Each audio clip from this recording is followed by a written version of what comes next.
Regardez cette chaise. On dirait des brins d'herbe géants ou un nid d'insectes. Il y a ni vis, ni colle, ni assemblage. Et son petit nom, c'est la Solid C2 qui a été dessinée en 2004 par le designer français Patrick Join. Il s'agit du tout premier meuble de l'histoire imprimé en 3D d'un seul bloc. À cette époque, l'impression 3D c'était pas du tout répandu et ça servait vraiment pour les petits objets et la maquette. Mais Patrick Join a vu plus grand. Il a utilisé un laser pour durcir de la résine liquide, et tout ça couche par couche jusqu'à obtenir un objet taille réelle. Aujourd'hui, ce genre de machine c'est très facile d'accès, mais à l'époque ça l'était pas du tout, et encore plus à ce format-là. Et la forme, eh bien elle n'est pas du tout dessinée au hasard. C'est ce qu'on appelle du design génératif. En gros, on est passé par un algorithme qui a calculé la structure pour utiliser le moins de matière possible, tout en restant solide. D'où son nom, solide.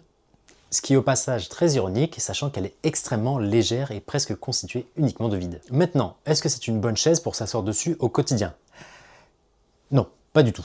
La résine de l'époque, elle est fragile et elle vieillit mal. Mais on s'en fout, c'est pas le but, il s'agit d'une chaise manifeste. Elle a permis de prouver qu'on pouvait aujourd'hui construire des formes extrêmement complexes qui seraient impossibles à fabriquer avec des techniques classiques. Donc Patrick Join a prouvé que l'impression 3D à l'époque, ça pouvait devenir une révolution.